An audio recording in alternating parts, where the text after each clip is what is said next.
Hello दोस्तों, मैं हर्षित शर्मा आपका स्वागत करता हूं प्ले विद साइंस के एक और इस कॉन्सेप्टफुल और इंटरेस्टिंग वीडियो लेक्चर में, जिसमें हम और आगे बढ़ेंगे और नई चीज़ें सीखेंगे। किससे संबंधित? वक्रता कर्वेचर नाम का हमारा चैप्टर चल रहा है, तो उसमें हम और आगे बढ़ेंगे, इम्पोर्टेंट क्वेश्चन देखेंगे। क्योंकि हमने बेसिक और दो तीन तो क्या क्वेश्चन कर लिए, और क्वेश्चन लाया हूँ, वो भी मज़ेदार है। और आपको वीडियो के लास्ट में है ना, आज एक ऐसा सरप्राइज मिलेगा जिससे दिल खुश हो जाएगा आपका। मतलब सरप्राइज, बस सस्पेंस क्रिएट करे रखो अपना, कि सस्पेंस बनाए रखो। वो सरप्राइज, और सरप्राइज ऐसे नहीं है कि मैं आपको कोई गिफ्ट ला के दे दूंगा, वो थोड़ी ना है। पढ़ने वालों के लिए पढ़ाई से संबंधित जो चीज़ होती है वो ही सरप्राइज होती है, और वो सबसे बेस्ट सरप्राइज होती है। कोई गिफ्ट सरप्राइज थोड़ी ना है। तो आगे देखते हैं। अब इस लाइन से शुरुआत करते हैं। लाइन क्या है? अपने लक्ष्य पर नजर और अपनी मेहनत पे विश्वास होना जरूरी है। क्या मतलब है इसका?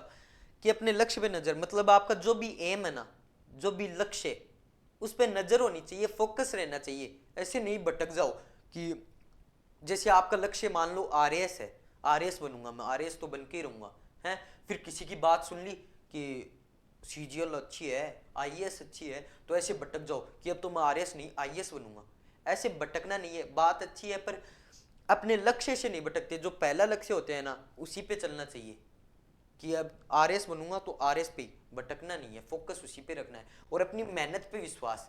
आप किसी भी एग्जाम की तैयारी कर रहे हो तो मेहनत जो कर रहे हो, आपको अपने दिमाग में ये होना चाहिए कि ये जो मेहनत कर रहा हूँ ये उस एग्जाम के लिए काफ़ी है क्या। तो वो विश्वास होना भी ज़रूरी है। ठीक है, तो इस मोटिवेशन लाइन से हम आगे बढ़ते हैं और अपने मेन लेक्चर की शुरुआत करते हैं। ठीक है, चलिए। क्या है ये क्वेश्चन? क्वेश्चन हमने पिछले लेक्चर में होमवर्क के लिए दिया था। ये आपने प्रैक्टिस की होगी क्योंकि उसी से रिलेटेड है। ये क्वेश्चन करवाया था ना आपको।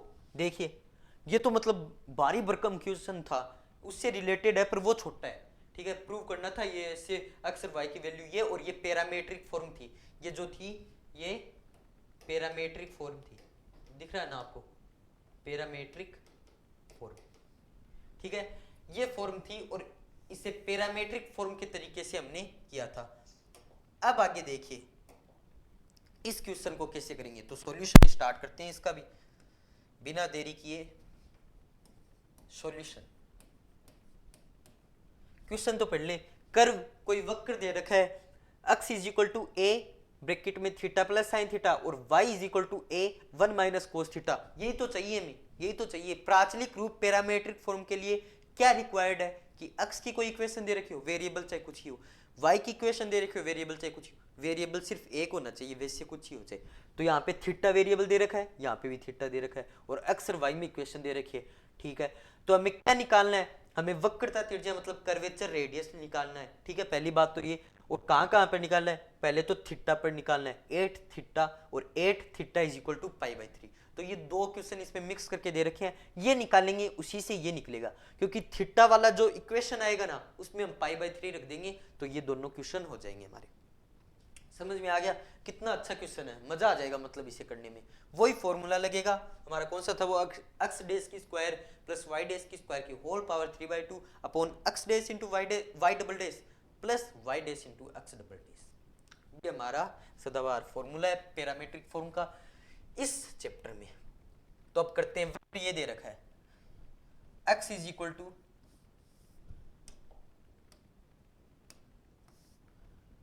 एक्स इज इक्वल टू, दिख रहा है ना आपको? यस, दिख रहा है। X is equal to a into theta plus sine theta, और दूसरी इक्वेशन आपको क्या दे रखी है? y इज इक्वल टू, क्योंकि ये यहीं पे हो जाएगा, यहीं पे हो जाएगा, इसलिए मैं दोनों इक्वेशन यहीं पे लिख रहा हूँ, 1 माइनस कोस थीटा। ठीक है, तो इसका हम क्या निकालें? पहले तो x डेस निकालते हैं। मतलब x डेस का मतलब dx by D theta, dx by D theta is equal to x dash, इसे x डेस भी बोल सकते हैं, और f डेस थीटा भी इसे कहा जा सकता है। तो वो निकालेंगे। तो a तो कांस्टेंट है, ऐसे का ऐसा थीटा का हो जाएगा 1 साइन थीटा का इंटू में कोस थीटा आ जाएगा।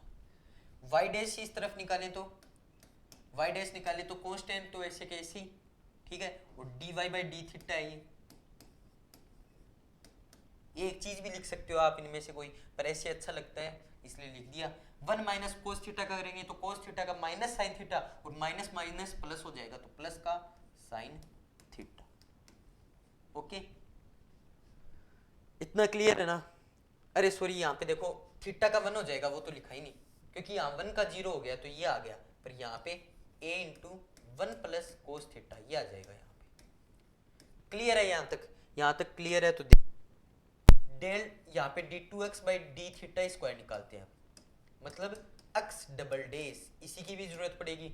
और a 1 प्लस कोस थीटा का वापस करेंगे तो a तो कांस्टेंट है और 1 का हो जाएगा 0 कोस थीटा का माइनस का sine theta. Okay, d2y by D theta square निकालें तो is equal to y double dash is equal to a sine theta का, a तो कांस्टेंट है, और साइन थीटा का इनटू में कोस थीटा। क्लियर है यहाँ तक? तो वैसे तो हम इनको कुछ भी दे सकते हैं, पर इसको देते हैं इक्वेशन 1, इसको इक्वेशन 2 एंड इसको इक्वेशन 3 एंड 4। अब करते हैं आगे। आगे हमारा फॉर्मूला क्या है, उसे अलग कलर, मतलब ये इसी कलर से लिख देते हैं कि रो ऐसे इज इक्वल टू वक्रता त्रिज्या, वक्रता त्रिज्या से भी बोलते हैं इसे, हैं एक नाम ये वक्रता त्रिज्या या फिर नेद समीकरण। ठीक है, वक्रता त्रिज्या मतलब curvature radius is equal to D S by D psi, ये होता है। तो ये चीज निकालने के लिए हम क्या करेंगे, इसका एक फॉर्मूला होता है, वो फॉर्मूला कौन सा है, एक्स डेज की स्क्वायर प्लस वाई डेज की स्क्वायर प्लस, आगे नहीं है प्लस, की whole power 3/2 upon x dash y double dash minus y dash x double dash. तो ये है इसका फॉर्मूला। इसमें ये सारी वैल्यू पुट कर देंगे, इक्वेशन 1 2 3 4 जितनी भी है ना, उन सभी के मान हम इसमें रख देंगे। तो आगे देखते हैं क्या होता है इसमें, आगे रख देते हैं नेक्स्ट पेज पे। तो आगे रखेंगे रो इज इक्वल टू क्या आ जाएगा, एक्स डेज की वैल्यू क्या है, एक्स डेज की वैल्यू है a into 1 plus cos theta, तो a square into 1 plus cos theta की होल स्क्वायर। ठीक है, क्योंकि एक्स डेज की स्क्वायर दे रखी थी, फिर प्लस में वाई डेज की स्क्वायर, तो वाई डेज क्या है, a साइन थीटा, तो प्लस में a square sine square theta. Okay, clear है? और इसकी होल पावर क्या है, 3/2, और अपॉन में क्या चल रहा है, x dash into y double dash, तो एक्स डेज क्या है, यहां से देख लेते हैं direct, a into 1 plus cos theta, ये तो है एक्स डेज। ठीक है, क्योंकि एक्स डेज की यहाँ तो स्क्वायर थी, यहाँ पे एक्स डेज ही आएगा। और वाई डबल डेज, तो वाई डबल डेज की वैल्यू देख लेते हैं, a इंटू कोस थीटा, आराम से करेंगे, कोई जल्दबाजी नहीं है, a into cos theta minus ये आ जाएगा ऐसे ब्रैकेट में, माइनस माइनस क्या है, माइनस है y dash into x double dash, तो वाई डेज तो है a साइन थीटा और ये है माइनस में a साइन थीटा। तो देखते हैं क्या होता है, पहले तो ऐसे ही लिख देते हैं जिससे आपको कंफ्यूजन ना हो, a साइन थीटा इंटू में माइनस का a साइन थीटा। ओके, इतना क्लियर है ना? तो और आगे बढ़ते हैं। अब आगे क्या करेंगे, a स्क्वायर कॉमन ले सकते हैं क्या, जरूर, a स्क्वायर तो कॉमन ले लोगे, पर उसकी पावर 3/2 बचेगी। ठीक है, a स्क्वायर तो कॉमन ले लिया, पर इसकी पावर 3/2 आपकी बचेगी। अंदर क्या बचा, इसे खोल दें क्या, 1 प्लस कोस थीटा की होल स्क्वायर को, तो 1 plus cos square theta plus 2 cos theta, खोल दिया a प्लस बी की होल स्क्वायर से, इसे प्लस में क्या चल रहा है, a स्क्वायर कॉमन ले लिए तो साइन स्क्वायर थीटा, और इसकी भी होल पावर क्या चल रही है, 3/2। नीचे क्या चल रहा है, फोग तो चल नहीं रहा है, इक्वेशन चल रही है, वो क्या है, a into 1 plus cos theta into a cos theta, तो a into a square, okay, a square, और इंटू में 1 प्लस कोस थीटा इंटू में कोस थीटा, नेक्स्ट में इसे भी इंटू कर देंगे। ठीक है, ये यहाँ तक चल रहा है, माइनस में यहाँ पे भी प्लस हो गया, माइनस माइनस पहले तो, और a इंटू a स्क्वायर और साइन स्क्वायर क्लियर और नोट कमेंट में लिखो। और क्लियर यार, मैं भी क्या पूछ रहा हूँ आपसे, इतनी सिंपल चीज नहीं क्लियर होगी क्या? वो भी इतने आराम से करवा रहा हूँ मैं। स्क्वायर से क्या कट जाएगा? स्क्वायर कट जाएगा, ठीक है। दूसरे कलर से करूँ क्या? स्क्वायर से स्क्वायर गया। अब देखिए ऐसे के ऐसे लिख लो इनको, अच्छे क्वेश्चन है, एग्जाम में आने के चांसेस है इनके, ठीक है। कोस स्क्वायर थीटा, ये देखो अंडरलाइन कर रहा हूँ इसके, cos square theta plus sine square theta, पता है आपको 1 हो जाएगा, ए क्यूब इंटू 1, और 1 क्या हो जाएगा? Cos square theta plus sine square theta हो जाएगा 1, पहले से 1 है, 1 1 कितना हो जाएगा 2, प्लस में 2 कोस थीटा की होल पावर 3/2। समझ में आ गया क्या? समझ में आ गया। तो यहां से भी ए स्क्वायर कॉमन ले लेते हैं, ए स्क्वायर कॉमन ले लिया तो क्या बचा? अंदर कोस थीटा को अंदर इंटू किया तो cos theta plus cos square theta, क्योंकि कोस थीटा को कोस थीटा से इंटू किया, और प्लस में क्या बचा? Sine square theta. वो हमारा वापस से दोस्त मिल गया जो अभी अभी खत्म हुआ है ठीक है। तो cos square theta plus sine square theta क्या हो जाएगा? 1 हो जाएगा। तो आगे देखते हैं, rho is equal to a square से ए क्यूब गया तो ए के बचा ऊपर, और अंदर क्या बचा? 2 प्लस, अच्छा एक काम और कर लेते हैं, ये तो ए के बचा वो लिख दिया, 2 भी तो कॉमन आ गया इनसे, और 2 अकेला कॉमन नहीं आया, इसकी पावर क्या आई? 3/2 भी साथ में आई। समझ में आ गया? इनटू में क्या चल रहा है? 1 प्लस कोस थीटा की पावर होल पावर 3/2। आराम से स्टेप बाय स्टेप करते हैं तो मजा ही अलग आता है। नीचे कुछ नहीं बचा, ए स्क्वायर तो कैंसिल हो गया, और ये हो गया 1, तो नीचे बचा कोस थीटा। समझ में आ गया? नीचे सिर्फ कोस थीटा बचा, ये तो हो गया 1, और ये ए स्क्वायर इससे कैंसिल हो गया, तो कोस थीटा प्लस 1 बचा, कोस थीटा प्लस 1, ठीक है। और नेक्स्ट स्टेप लिखें तो दिख रहा है ना, इतने से आपको जरूर दिख रहा होगा, हाँ दिख रहा है। तो रो इज इक्वल टू 2 की पावर 3/2, यहाँ पे देखिए 2 की पावर 3/2। एक बार मानिए 9 की पावर 3/2 है, तो 9 का पहले तो रूट करेंगे, ठीक है, क्योंकि 1/2 पावर है, तो क्या आ जाएगी? 3 की पावर 3 बच जाएगी, और उसे क्या लिख सकते हैं? 27 लिख सकते हैं। ये का ये चीज यहाँ पे फॉलो करें तो पहले तो 3/2, तो 2 का तो पहले रूट है, मतलब 1/2, मतलब रूट ही होता है, रूट 2 की पावर कितनी है? 3 है, तो रूट 2 की पावर 3 होती है, तो उसे हम क्या लिख सकते हैं? Root 2 into root 2 into root 2। समझ में आ रहा है ना? रूट 2 इंटू रूट 2 क्या हो गया? 2 हो गया, और इंटू में रूट 2 चल रहा है, तो इसे हम ये भी लिख सकते हैं, 2 की पावर 3/2 को हम क्या लिख सकते हैं? 2 रूट 2 भी लिख सकते हैं। समझ में आ गया ना? सारी चीजें आपको बेसिक से बताऊंगा, ऐसे एक भी चीज नहीं छोड़ूंगा। तो 2 रूट 2 इंटू ए, ये भी चल ही रहा है, और 1 प्लस कोस थीटा की पावर 3/2।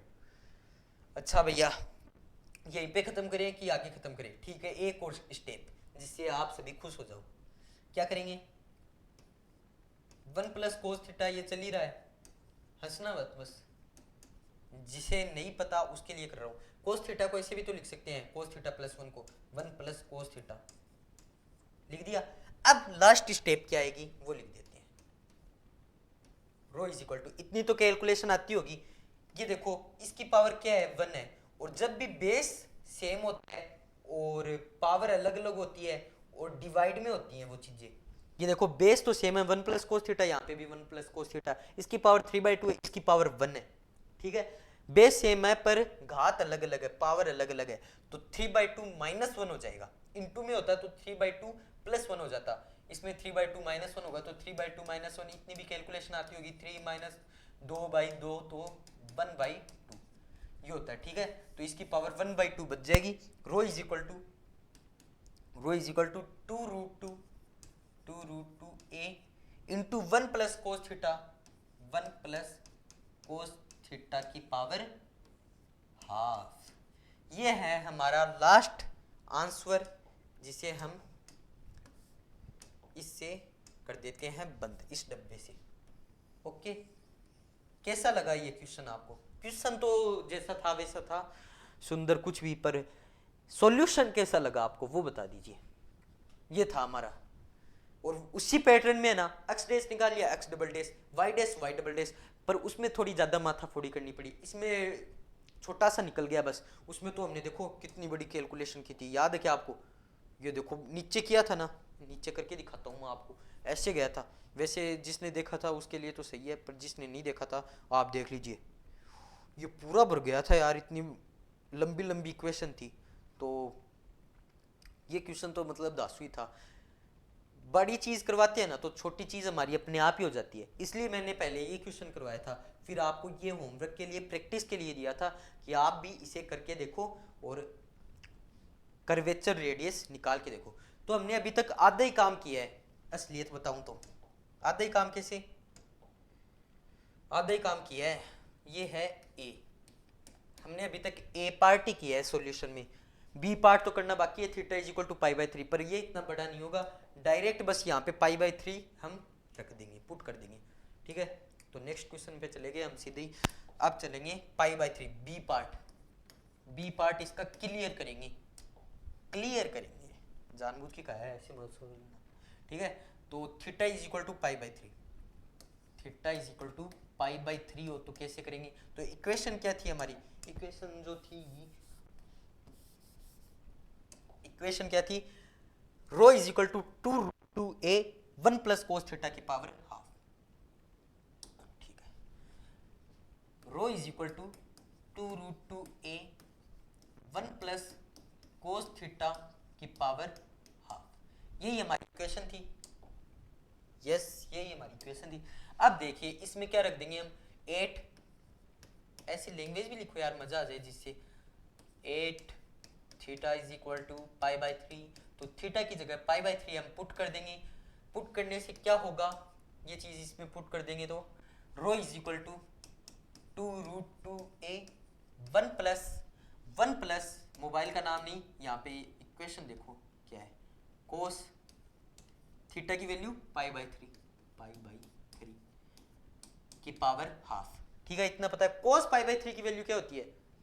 सारणी मत देख लेना ऐसे कि पेज पलटा 12th की निकाली कॉपी और उसमें ऐसे सारणी खोल के कि कोस पाई बाई 3 की वैल्यू क्या थी, ये दिन आ गए क्या? कोस पाई बाई 3 की साइन पाई बाई 3 का मीन्स क्या होता है? ये तो रेडियन में, डिग्री में क्या होता है? पाई बाई 3 मतलब 60 डिग्री, ठीक है। ऐसे भी कोस की डायरेक्ट कोस 60 डिग्री नहीं पता है ना, तो पहले तो साइन 60 डिग्री की बोलो, ये तो रटी हुई है ना पहली लाइन, तो 0 1/2 1/√2 √3/2।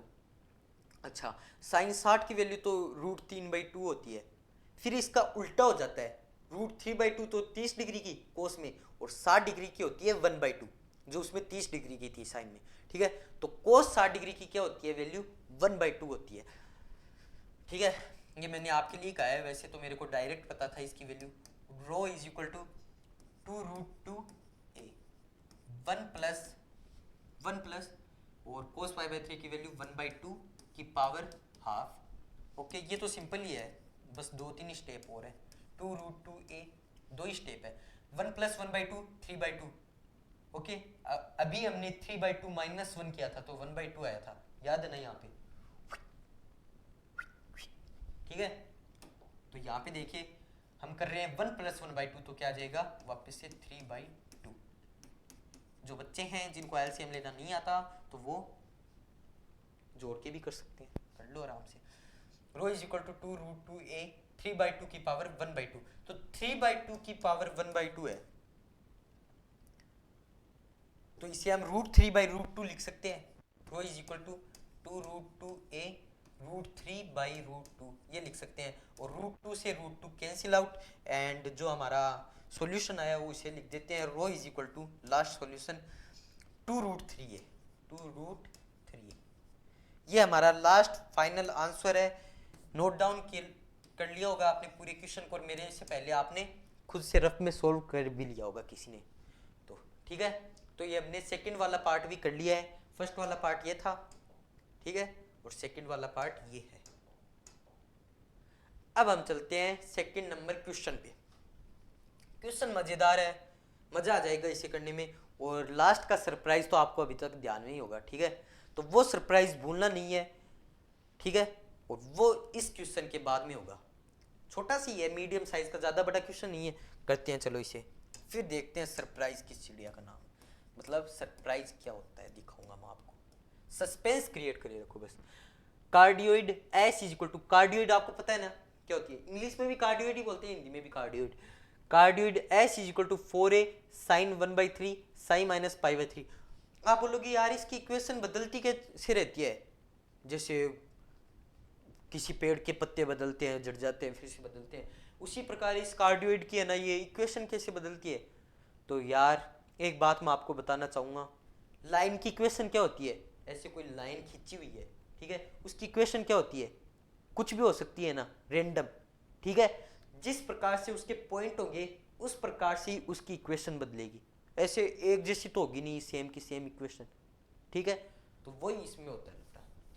ओके, तो ये दे रखा है एस इज इक्वल टू में कुछ इक्वेशन और साई फॉर्म में दे रखा है, साई फॉर्म में, तो इसका मतलब हम इसका ds by D Sai direct कर सकते हैं। इस बात का तो हमें पता चल गया कि किसी पॉइंट पर कर्वेचर रेडियस वक्रता त्रिज्या एंड चाप की लंबाई s हो तो प्रूव दैट। यार ये फालतू में इतनी बातें लिख दी, इतनी बातें लिखने की जरूरत क्या थी, ये इक्वेशन का पता है कि किसी पॉइंट पर वक्रता त्रिज्या रो, तो हमें पता ही है यार वक्रता त्रिज्या कर्वेचर रेडियस रो ही होती है, लिखने की क्या जरूरत है, किसी बिंदु पर वक्रता त्रिज्या रो एंड चाप की लंबाई s हो, चाप की लंबाई हमें पता ही है आर्क s होती है, ये इतनी बात लिखने की जरूरत ही नहीं थी, इतनी इक्वेशन और prove that S square plus no rho square is equal to 16 square, ये काम की बात, ये हमें प्रूव करनी है, तो प्रूव करते हैं डायरेक्ट, इसे काम में लेना, देखो स्क्वायर दे रखा है इस प्रकार से, अभी आगे काम में लेंगे, देखिए किस प्रकार से काम में लेते हैं। पहले इक्वेशन लिखेंगे ऐसी की ऐसी, copy paste 4a sine 1/3 sine minus पाई/2। अब ये भी यार 1/3 को अंदर इंटू नहीं कर सकते थे क्या, ऐसे पर सोच लेना, हाँ साइन के ये पूरे ही है, साइन के इंटू में नहीं है, ये पूरा ही एंगल में है, तो आप सोच लो कि साइन के सिर्फ 1/3 यही है एंगल साइन का, ये तो इंटू में है, ऐसे मत सोच लेना, ये पूरे ही साइन थीटा के फॉर्म में है, पूरा का पूरा ये थीटा की जगह है, तो इसे 1/3 को अंदर इंटू कर सकते हैं, तो कर देते हैं। देखो पहले 4a, जितना सिंपलेस्ट बना सको आप इक्वेशन को उतना बना दिया करो, साइन 1/3 को अंदर इंटू किया तो साई/3 माइनस 3π/2। ओके, इतना काम हमने कर लिया, अब आगे देखते हैं। अरे यार क्या कर दिया, यही आता है क्या इंटू कर, π/6 माइनस π/6, ठीक है। अब इसका डायरेक्ट साई के रिस्पेक्ट कर देंगे, तो साई के सापेक्ष अवकलन करने पर या फिर differentiation with respect to psi, ऐसे आप लिख सकते हो लैंग्वेज में, ds बाई डी साई मैं डायरेक्ट लिखता हूँ, 4a कांस्टेंट है तो लिख दिया, साइन का कर दिया कोस, और ये एंगल ऐसे का ऐसा पड़ा रह गया, ऐसा पड़ा रह गया, पर साई एंगल के अंदर भी है साई/3, तो साई/3 का अलग से होगा तो इसका होगा 1/3, 1/3 आ जाएगा बाहर इनटू में, समझ में आ गया, क्लियर है इतना। आगे देखते हैं ds बाई डी साई, ये आ गया हमारा, ओके। अब ds बाई डी साई तो ये आ गया है ना। अब ये जो हमारी पहली इक्वेशन थी, पहली कौन सी, ये इक्वेशन, ठीक है, इसका तो हमने डिफरेंशिएशन किया है साई के रिस्पेक्ट में, इसे तो दे देते हैं इक्वेशन नंबर 1, ठीक है, इसे दे देते हैं इक्वेशन नंबर 2। अब आप बोलोगे सिर्फ इतना ही करना था, हाँ बस इतना ही करना है। अब बस क्या है, एस की वैल्यू हमारे पास आ गई, देखो एलएचएस साइड में देखो एस की वैल्यू हमारे पास आ गई, ds बाई डी साई की वैल्यू, इसे ही तो क्या कहते हैं रो, इसे ही तो क्या कहते हैं रो कहते हैं, रो ds बाई डी साई को ही तो बोलते हैं वक्रता त्रिज्या कर्वेचर रेडियस, तो रो भी हमारे पास आ गया। अब 3 को पहले तो इस साइड ले जाते हैं, तो ये क्या हो जाएगा, एक और अगर हम इक्वेशन आगे ले जाने चाहें तो देखिए 3 को इस साइड ले जाए तो क्या आ जाएगा 3 रो, आपको पता चल गया होगा क्या बनाना चाह रहा हूं मैं, और नहीं पता चला है तो अब पता चल जाएगा, तो क्या आ जाएगा 3 into rho is equal to 4a cos, जो प्रूव करना है ना उस पर नजर हमेशा होनी चाहिए, जैसे लक्ष्य एम उस पर नजर होनी चाहिए, उसी तरह जो प्रूव करना है ना क्वेश्चन में उस पर नजर हमेशा रखनी चाहिए, ठीक है। तो 3 माइनस π/6 इतना हो गया ना। अब देखो ये 3 रो की वैल्यू आ गई, ये एस की वैल्यू आ गई, यहाँ पे एस का स्क्वायर है और यहाँ पे ध्यान से देखो तो यहाँ पे 3 रो का स्क्वायर है। 3 रो का कैसे, 3 का स्क्वायर नो रो का स्क्वायर, ठीक है। तो हम इन दोनों इक्वेशन का स्क्वायर करके इनको जोड़ दें तो ध्यान से देखो, हम इन दोनों इक्वेशन फर्स्ट एंड सेकंड का स्क्वायर करके जोड़ दें आपस में तो ये चीज हमारे पास नहीं आ जाएगी और ये प्रूव अपने आप हो जाएगा, ठीक है। तो वेरी सिंपल क्वेश्चन, अगले पेज में ही चलते हैं और करते हैं, ठीक है। क्या करेंगे, इक्वेशन 1 का स्क्वायर प्लस इक्वेशन 2 का स्क्वायर, ठीक है। ये करके देखते हैं क्या होता है। तो इक्वेशन 1 क्या है हमारी, इक्वेशन 1 जो है वो लिख देते हैं। Equation 1 s is equal to 4a sine 4a, इसका डायरेक्ट कर दे क्या स्क्वायर, ठीक है बाद में कर देंगे, 4a square sine square psi by 3 minus pi by 6, ठीक है। इतना कर दिया, psi by 3 minus pi by 6, okay. ऐसे मत बोल देना psi by 3 minus pi by 6 का अलग से स्क्वायर करो, तो वो हो गया ना साइन का स्क्वायर, ये तो एंगल है, ठीक है। फिर प्लस में इसका स्क्वायर मतलब 3 रो का स्क्वायर, नो रो स्क्वायर, तो इसका स्क्वायर कर देते हैं, क्या होता है 4a का स्क्वायर प्लस में 4a का स्क्वायर कोस स्क्वायर और psi by 3 minus pi by 6, psi by 3 minus pi by 6, इतना कर लिया हमने। अब आगे देखते हैं, अपने आप ही अगर 16a स्क्वायर 16a स्क्वायर आ जाएगा, इसका मतलब प्रूव हो गया, बस क्वेश्चन हो गया हमारा। और नहीं आया तो कहीं पे मिस्टेक किया हमने, पर डेफिनेटली ये आएगा ही। 4a स्क्वायर यहाँ से कॉमन ले लेते हैं और इससे हम क्या बोल सकते हैं, 16a स्क्वायर भी तो बोल सकते हैं, तो वो कॉमन आ गया।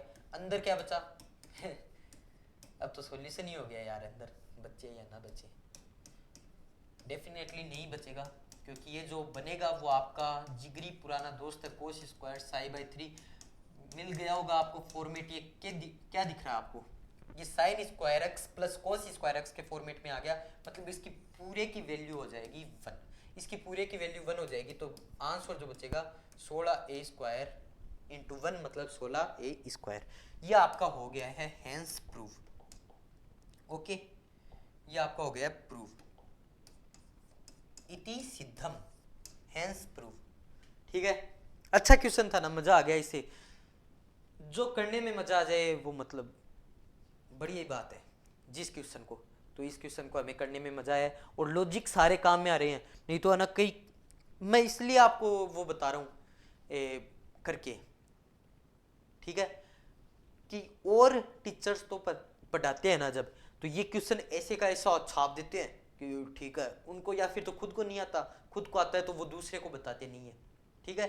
और या फिर तो वो करवाते ही नहीं है ऐसे क्वेश्चन, ना तो कॉलेज में और नहीं थोड़े बहुत करवाते होंगे और नहीं ऐप और यूट्यूब पे, ठीक है। तो मैं ये चीज़ें आपको बारीकी से हर लॉजिक बता के करवा रहा हूँ, तो इसका तो आपको वो बनता ही है। नई चीज़ें शुरुआत कर रहा हूँ मैं, 3 नई चीज़ें, ठीक है। बता सकते हो क्या कौन कौन सी 3 नई चीज़ें। पहली बात तो ये क्वेश्चन इस प्रकार से कोई नहीं लिख के लाता हिंदी मीडियम और इंग्लिश मीडियम के लिए ऐसे हाथों से, ठीक है। दूसरी बात, यूट्यूब पे कोई नहीं पढ़ाता बीएससी का मैटर। और तीसरी बात क्या है, तीसरी बात, इतनी मेहनत आपके लिए कोई नहीं करता, ठीक है। ये जो क्वेश्चन मैं करवा रहा हूँ सारी चीज़ें सारे लॉजिक में आपको यहाँ पे मिल रहा है पूरा मैटर, तो आप इनका उपयोग कीजिए, सीधी सी बात यही है। आगे चलते हैं, अब वो आपको सरप्राइज मिलेगा, मैं नेक्स्ट पेज खोलूंगा तो देख लेना आप सभी। ये क्या सरप्राइज है, इससे अच्छा तो नहीं होता। क्या है ये, पदिक समीकरण के लिए वक्रता त्रिज्या रेडियस ऑफ इक्वेशन, और दूसरा क्या है, ध्रुवीय वक्रों के लिए वक्रता त्रिज्या radius of curvature for polar curves. क्या सोचा था हैं, ये आपका पीछा छोड़ देंगे, आपको पैरामेट्रिक फॉर्म से रिलेटेड क्वेश्चन करवा दिए, और पैरामेट्रिक फॉर्म का फॉर्मूला क्या होता है वो भी आपको करवा दिया, और आपको कार्टेशियन फॉर्म के भी बेसिक करवा दिए, उसके फॉर्मूले और क्वेश्चन करवा दिए, ठीक है। तो ये कहाँ पीछे रहेगा, ध्रुवीय, ध्रुवीय मतलब पोलर फॉर्म। अगर पोलर फॉर्म में कर्व की इक्वेशन आ जाए तो उसकी वक्रता त्रिज्या कर्वेचर रेडियस आप कैसे निकालोगे। और एक और चीज, हमने पेडल इक्वेशन नाम का चैप्टर पढ़ लिया। पेडल इक्वेशन में क्या होता है, पी और आर में रिलेशन। तो पी और आर में रिलेशन की कोई इक्वेशन आ जाए तो आपको पता चल जाएगा वो पेडल इक्वेशन है। और उसका कर्वेचर रेडियस कैसे निकालते हैं, उसकी वक्रता त्रिज्या कैसे निकालते हैं, वो भी यहाँ पे आपको सीखने को मिलेगा। तो देखते हैं, इसलिए मैंने कहा था कि जो थ्योरी करवाते हैं उससे रिलेटेड क्वेश्चन, जो थ्योरी करवाते हैं उससे रिलेटेड। अब जो मैंने दो टॉपिक बताए थे, Cartesian form and parametric form, उससे रिलेटेड क्वेश्चन करवा दिए। अब मैं ये दो टॉपिक को उठाऊंगा और अगले लेक्चर में इनसे रिलेटेड क्वेश्चन करवा दूंगा। ठीक है, तो स्टेप बाय स्टेप चलना चाहिए। मैंने पिछले लेक्चर में भी आपको यही बात कही थी, स्टेप बाय स्टेप चलते हैं तो ये हमें सब कुछ माइंड में आता है। तो ये क्या होता है पेडल इक्वेशन। पेडल इक्वेशन की फॉर्म कौन सी होती है पहले तो वो लिखते हैं। पेडल इक्वेशन को आप सभी इससे जानते हो, किससे, P is equal to function of R। समझ में आ गया क्या, P is equal to F R. यही तो होता है इसका पेडल इक्वेशन का कॉमन, जैसे कॉमन कोई चीज होती है ना, मतलब इक्वेशन तो इसकी कुछ भी हो सकती है पर ये कॉमन फॉर्म है, इसका फॉर्म है P is equal to F R, P और R में रिलेशन। तो इस ऐसा कुछ हो तो उसके लिए कैसे निकालते हैं हम, तो वो देखिए वक्रता त्रिज्या को रो से रिप्रेजेंट करते हैं। तो rho is equal to R into d are by D